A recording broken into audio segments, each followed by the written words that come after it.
Good morning, everyone. Welcome, Dr. Anita Shah, ma'am. We welcome you for the presidential oration, madam. Madam will be deliberating on menopause and sexuality, redefining intimacy after the change. To chair this oration, I invite our esteemed chairpersons, Dr. C. Ambuja, ma'am.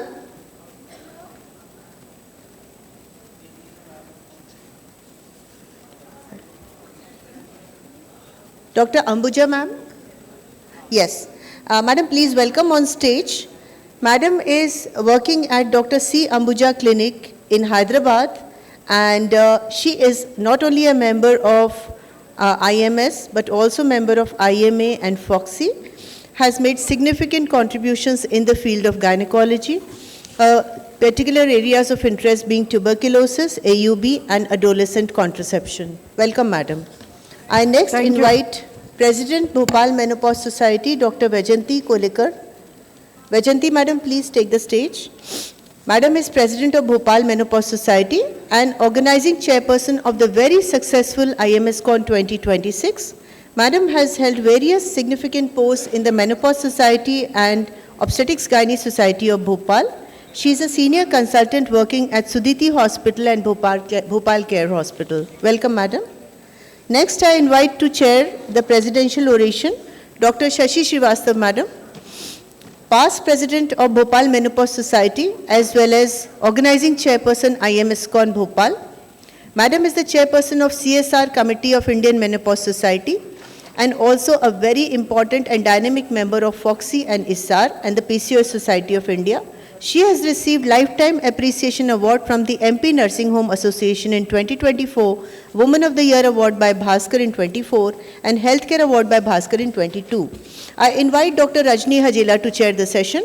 Madam is a senior gynecologist practicing at Hajela Hospital, Bhopal, with more than 3 decades of experience in OBGY. She has worked for a significant amount of time in Iran and has held the post of Treasurer Bhopal Menopause Society in 22-23. She is a gold medalist alumnus of KGMC Lucknow. Welcome, madam. I next invite Chairperson Dr. Meeta Agarwal, ma'am. Madam is also a key person of Bhopal Menopause Society and Bhopal, past president of Bhopal Obstetrics Gynae Society.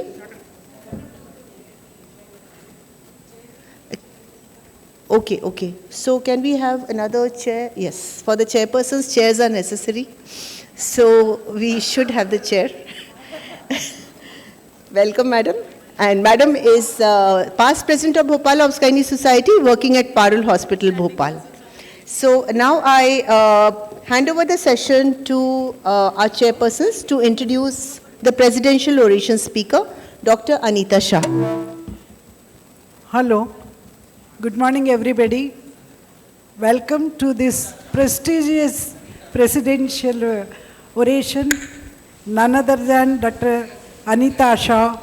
Please, Anita, see, why don't you put a chair here so that we need to felicitate for that oration? Yes. No, it's an honor and privilege for me to introduce Dr. Anita Shah. She's President, Indian Menopause Society 25 and 26. And yesterday evening only she handed over her charge, but still she is our President.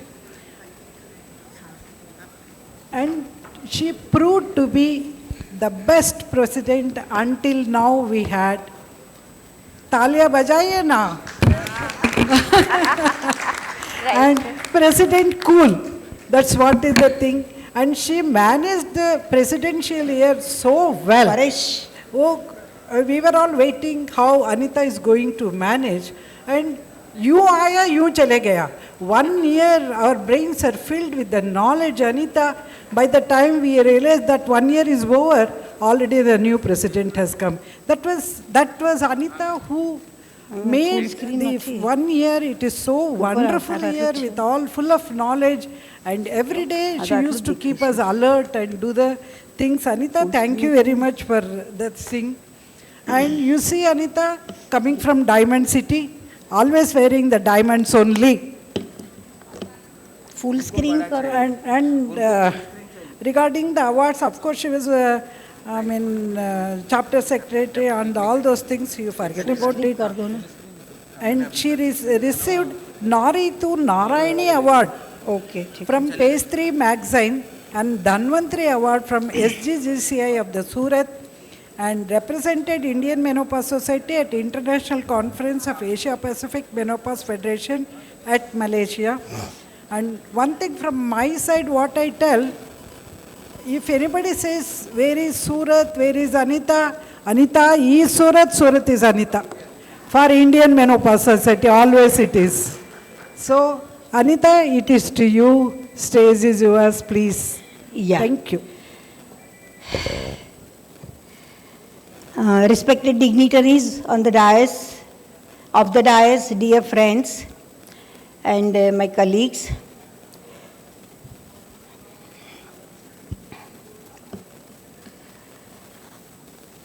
First of all, my heartfelt appreciation and thanks for the Bhopal Menopause Society, who organized wonderful conference. We are enjoying the fruits of your labor, your hard work, your teamwork, and everyone will accept that they have done a great job. Please give a big round of applause for all of them. Even we enjoyed the faculty dinner on the previous day of workshop, full of workshop. For the first time, perhaps, these many workshops can be organized at one conference. So, Vaijanti, Shashi, and the whole team, big round of applause for all of you. And the scientific program, organized by Dr. Madhuri, Secretary Dr. Manisha, and the whole team, they have done a great work.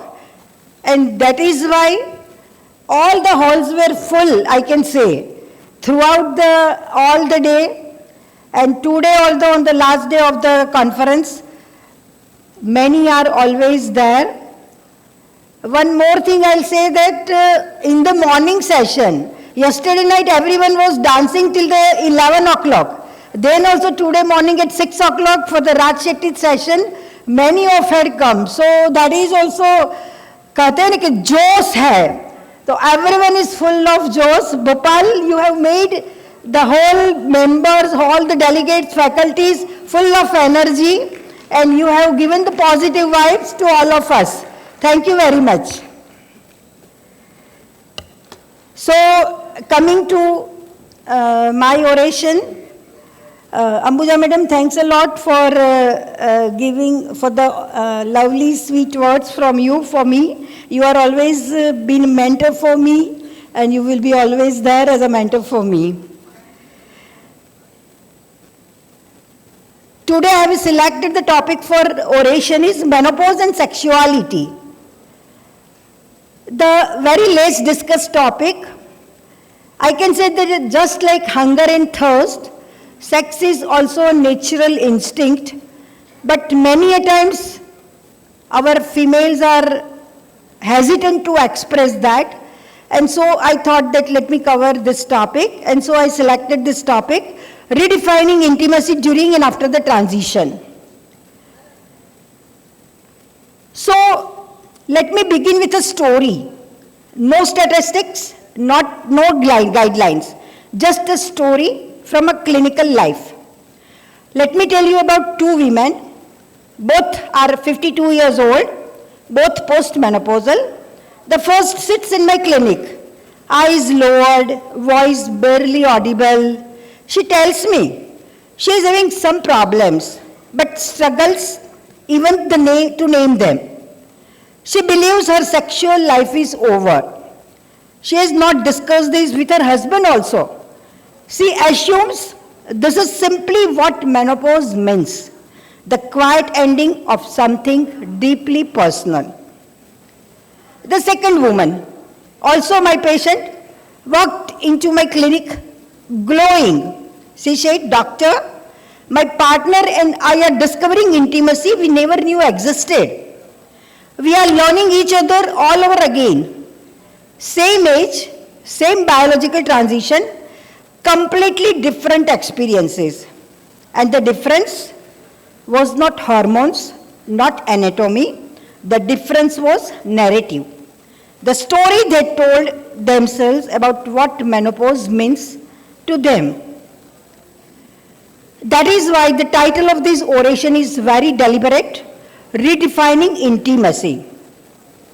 Not declining intimacy, not losing intimacy, not ending intimacy, but redefining.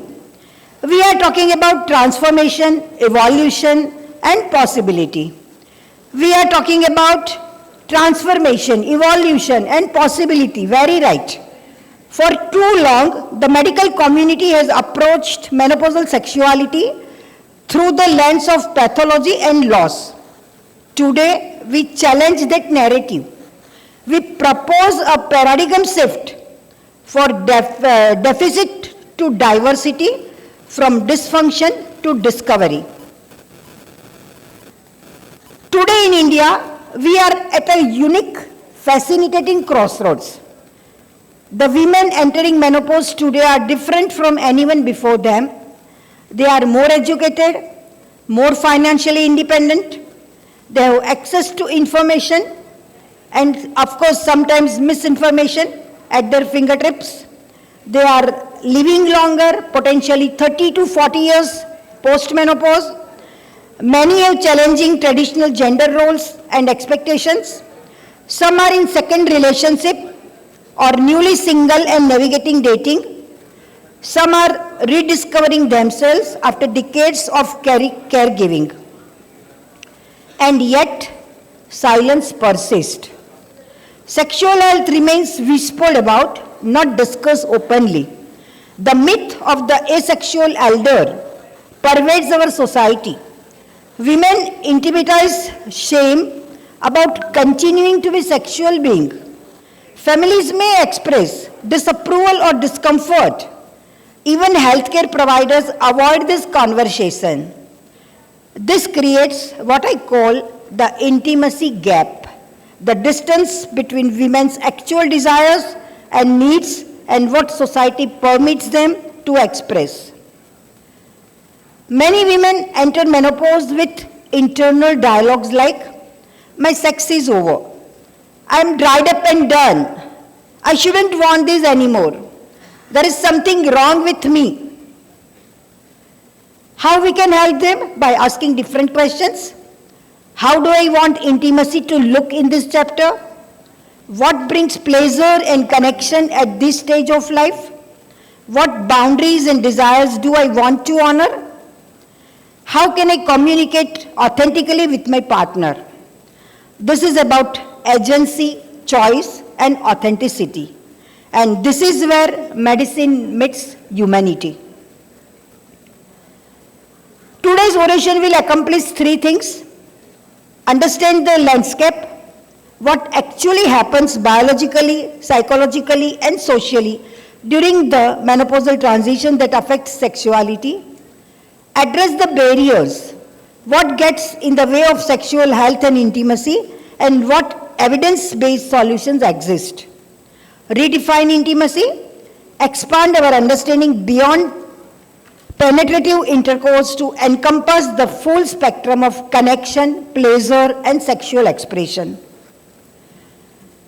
The biology meets biography. Yes. Physiology matters.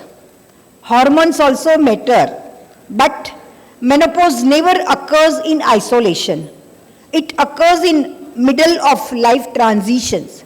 But biology is only one thread in the tapestry of intimacy. Consider what else is happening at midlife. Children leaving home or sometimes returning back, career transitions to peak professional achievement, aging parents requiring care, renegotiating marital relationships, sometimes loss of a partner or finding a new one, confronting one's own mortality and legacy, liberation from pregnancy concerns. So, as healthcare providers, representing multiple specialities, we must become comfortable with the uncomfortable. We must ask the questions to our patients are afraid to ask. We must create the space for honest conversations about a topic that affects quality of life as profoundly as cardiovascular health or bone density. Today, I hope to do three things. First, understand what truly changes during menopause that affect sexuality. Second, explore barriers and evidence-based approaches to care. And third, expand our understanding of intimacy itself. Because intimacy matters, connection matters, pleasure does matters at every age. What is sexuality across the lifespan? Before we discuss change, we must clarify what sexuality actually means. The WHO defines sexual health as physical, emotional, mental, and social well-being related to sexuality, not simply the absence of disease. I personally prefer the phrase sexual quality of life because it centers the women's lived experience rather than just clinical function. Sexuality evolves throughout the life. The idea that sexuality ends with reproduction is not biological reality. It is cultural mythology. Even in older age groups, a substantial proportion of women remain sexually active, but more importantly, the need for touch, companionship, and emotional closeness is lifelong. The data surprises people. Nearly 75% of women aged 57 to 64 report being sexually active. Over 50% of women aged 65 to 74 remain sexually active. More than 25% of women aged 75 to 85 continue sexual activity. About 60% of women aged 55 to 64 are sexually active. And yet, ageism and sexual stigma persist. Older adults are often not even asked about sexuality in clinical encounters because of erroneous assumption that such questions are offensive or irrelevant. Menopause involves decline in ovarian hormones, as you all know very well, especially estradiol. One of the most significant clinical consequences is genitourinary syndrome of menopause, which affects more than half of the postmenopausal women and unlike vasomotor symptoms, tends to progress if untreated. Pelvic floor changes and connective tissue alterations also influence sexual confidence and comfort. Another important concept is the role of androgens. While controversial, they may influence desire in selected populations, particularly surgically menopausal women.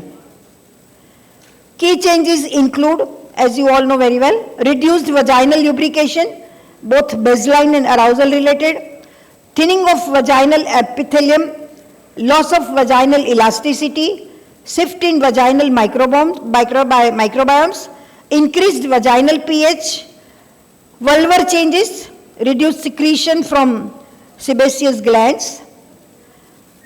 If we consider the clinical manifestations, vaginal dryness, burning, irritation, dyspareunia, postcoital bleeding, vaginal tightness, urinary syndromes. The role of testosterone. While controversial, declining androgen levels may affect desire, though the relationship is complex and not fully understood. Studies show mixed results with benefits primarily in surgically menopausal women. Pelvic floor changes, pelvic organ prolapse increases with age, results from connective tissue degradation, denervation, and devascularization can cause dyspareunia, affected body image, and reduced sexual confidence. An important caveat: sexually active women show less vaginal atrophy than inactive women, suggesting that regular sexual activity maintains vaginal vasculature and tissue health. This is sometimes called use it or lose it, but more accurately reflects the body's adaptation to activity patterns. Changes in sexual response, it is a crucial concept. Many of us were trained using the traditional linear model of sexual response, desire leading to arousal, then orgasm, but midlife female sexuality often follows a different pattern. Besant's circular model suggests that for many women, emotional intimacy may precede desire, arousal and desire may develop simultaneously, satisfaction may derive as much from emotional connection as from physical climax. This model helps explain why women may report reduced spontaneous desire yet remain sexually satisfied.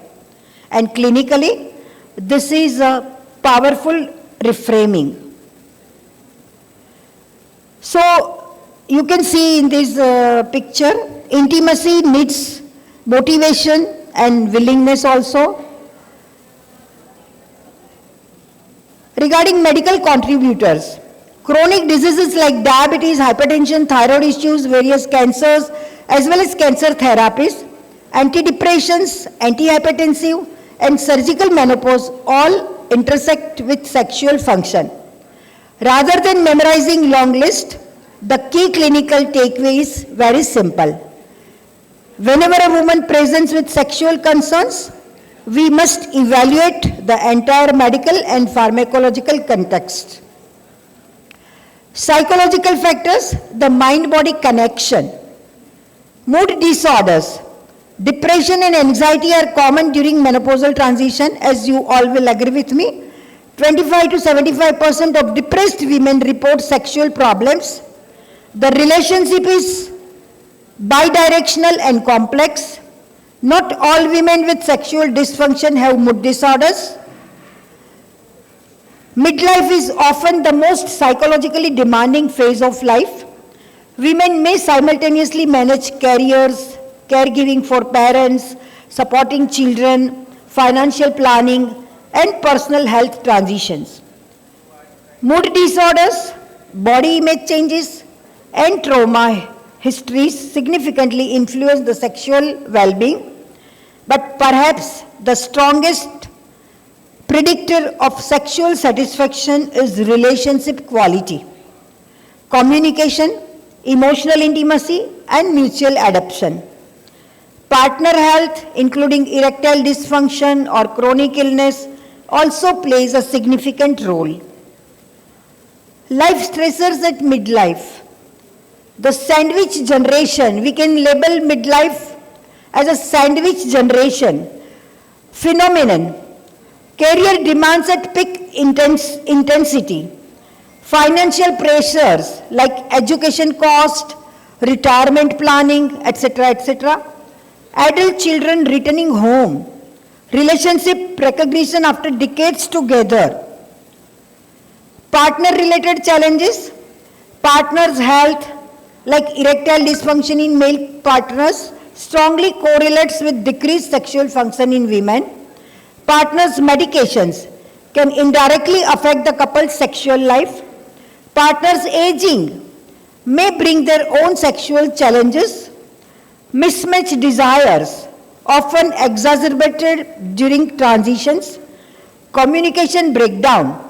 Couples who navigated sexuality well when younger may struggle with changing needs. Partner transitions, loss of partner through death, divorce or separation, extremely common at midlife. Gain of new partner associated with increased desire, arousal and satisfaction. Dating again, navigating intimacy after years in one relationship. Same-sex relationships may have different dynamics understudied in these age group. In the Indian context, additional considerations are there. Joint family living arrangements and primacy concerns, cultural expectations around widowed and remarriage, stigma around divorce or separation, arranged versus love marriages and the different trajectories, generational attitudes and family pressures, You all are knowing the various management of GSM, evidence-based treatments. For GSM, local estrogen therapy is the gold standard. Vaginal estradiol in the form of tablets, cream or ring. Highly effective for vaginal symptoms and dyspareunia. Minimal systemic absorption at low doses. Safe for long-term use in most women, including many breast cancer survivors.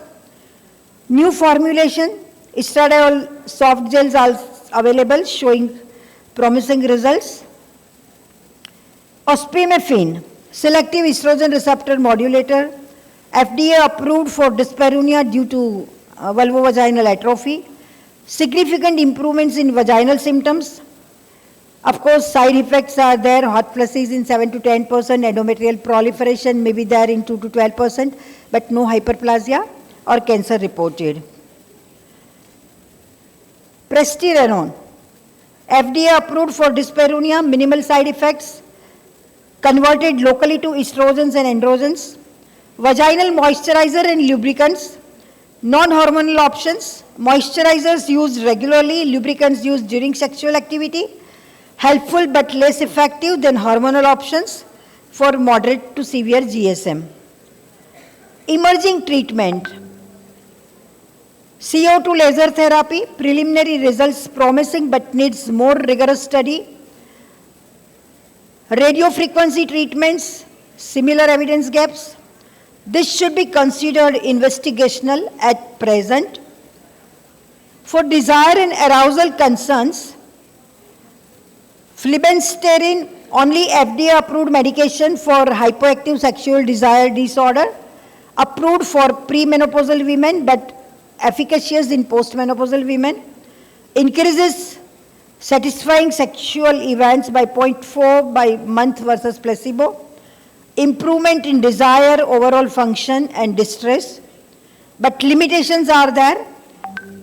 Patient must avoid alcohol, drug interactions, prescriber certification required, and side effects include somnolence, dizziness, nausea, etc.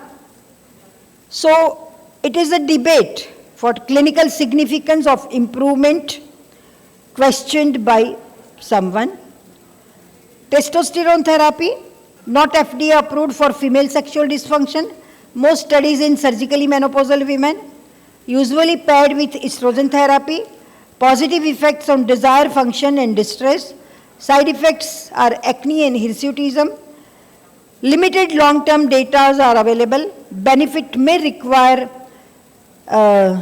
supraphysiologic levels. Observational data suggest possible cardiovascular and breast cancer risk when added to hypertension hormone therapy. Current status should be considered experimental only, and careful patient selection and monitoring is essential for this. Systemic hormone therapy may improve sexuality beyond GSM effects.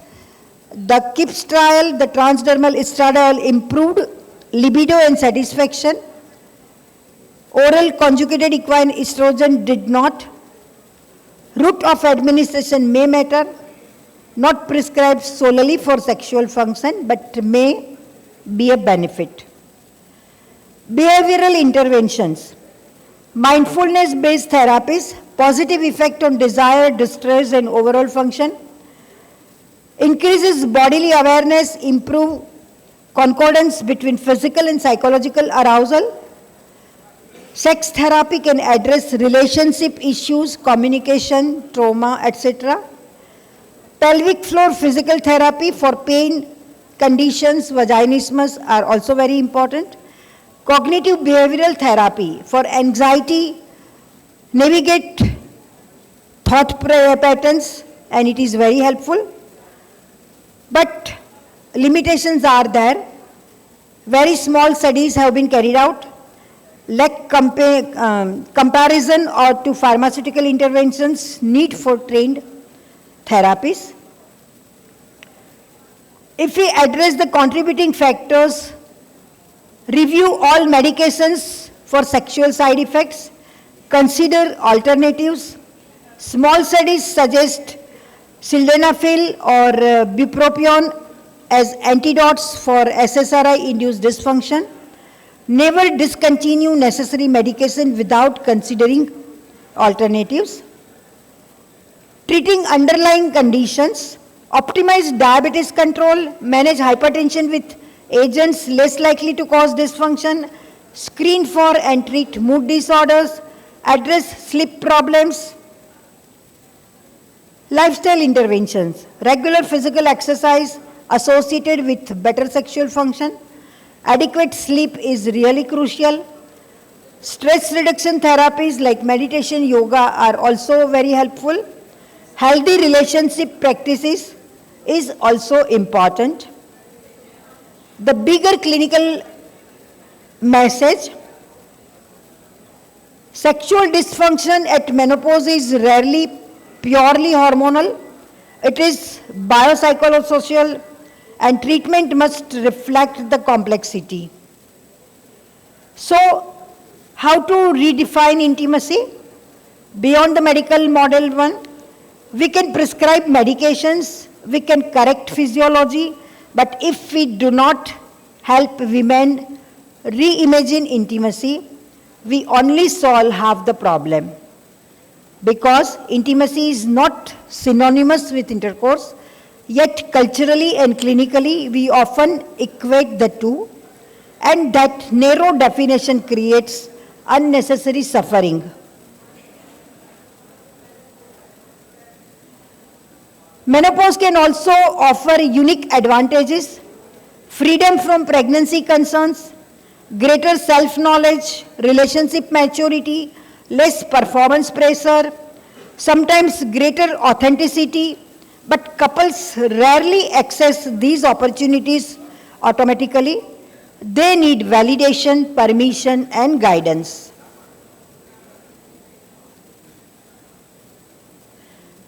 Practical strategies I can say for women: challenge internalized ageism, communicate openly with partners, seek treatment for symptoms, let go of rigid scripts about what sex should look like.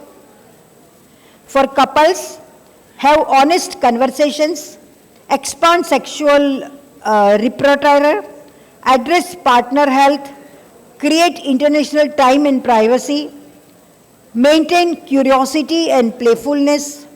For women without partners, solo sexuality is valid and healthy. Dating or choosing singlehood are equally valid pathways. If we look at the Indian cultural context, in India, silence around female sexuality remains powerful. Joint family living can restrict privacy. Widowhood and remarriage still carry stigma in some communities. Education and economic independence are shifting expectations, but tensions remain. As healthcare providers, we must balance cultural sensitivity with strong advocacy for women's sexual well-being. As a role, our role as an healthcare providers, we must ask about sexual health routinely. Questions we should be asking to our patients: how satisfied are you with your sexual life? Have you noticed any changes in sexual function? Is there anything about intimacy you would like to discuss? Do you have any concerns about sexual health? Not asking is not neutral. Silence communicates that this doesn't matter, that it is inappropriate, that they shouldn't want this. Not asking is not neutral. Regarding sexual resilience, some women actually thrive sexually after menopause. Why? Flexibility, communication, emotional closeness, willingness to be adapted. Understanding these resilience factors may be as important as studying the dysfunction. So, closing my talk, I would like to say, let me return to the two women I mentioned at the beginning in my story. They were in fact the same women, 6 months apart. As the first visit, she felt defeated and ashamed. Yes, we treated her GSM medically, but more importantly, we had honest conversations. We helped her communicate with her partner. We helped her see menopause as transition, not ending. 6 months later, she returned transformed. Not because we fixed her, but because she redefined intimacy. So our responsibility, sexual health at midlife intersects with endocrinology, cardiology, psychiatry, orthopedics and social medicine. No single specialty owns this domain, but together we can transform it. Sexual health is a human right. Every woman deserves information, access to care, freedom from shame, the right to intimacy and pleasure, dignity at every age. But our work cannot stop at the clinic door only. We must be the agents for change in our communities. Education. Public health campaigns about menopausal sexuality should be carried out. Educational programs for women and couples are very important. Training for healthcare workers at all the levels.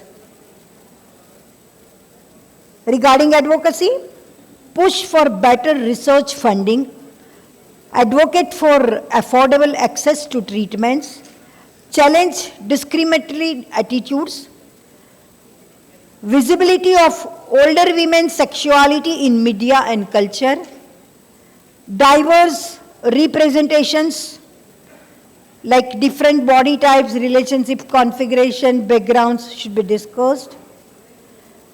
Integration of sexual health into routine menopausal care guidelines, insurance coverage for treatments, workplace policies that support women through the transition are of utmost importance.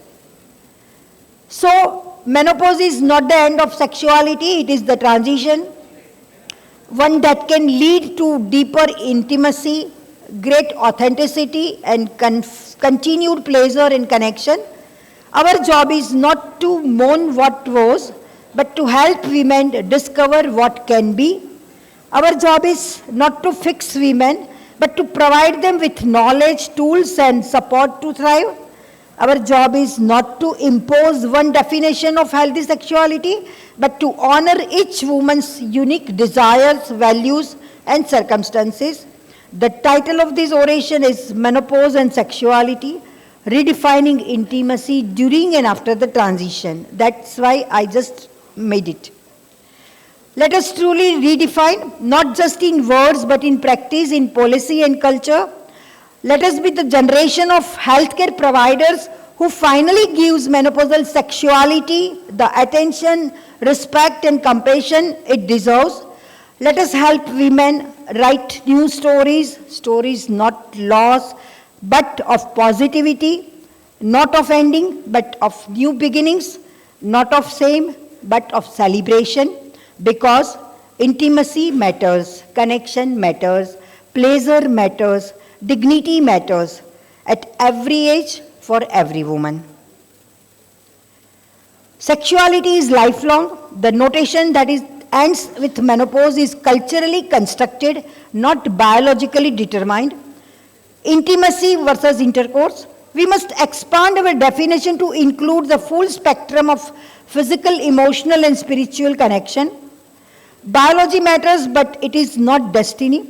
Medical interventions can help, but psychological, social and relationship factors are equally important. One size does not fit all. Sexual health is highly individual. We must tailor our approach to each woman's unique situation. Communication is very crucial. Both provider-patient communication and partner communication are essential for positive outcomes. We have effective treatments from local estrogen to behavioral therapies. Evidence-based options exist for most concerns. Cultural sensitivity is essential. we must acknowledge and navigate cultural factors while still advocating for women's well-being. Routine screening saves lives, not literally, perhaps, but it preserves quality of life, which is equally important. My hope for this presidency, as I relinquish the role of President of the Indian Menopause Society, I commit to advancing this vision. I hope that during coming years, we can start conversation others are afraid to have, challenge assumptions that harm women, build bridges between disciplines and perspectives, empower women with knowledge and options, train providers to offer compassionate and comprehensive care, conduct research that fills critical gaps, advocate loudly for women's sexual health rights. I cannot do this alone. I need every one of you, the gynecologist, endocrinologist, cardiologist, orthopedics, social workers, researchers, and all who care about women's well-being. Thank you very much.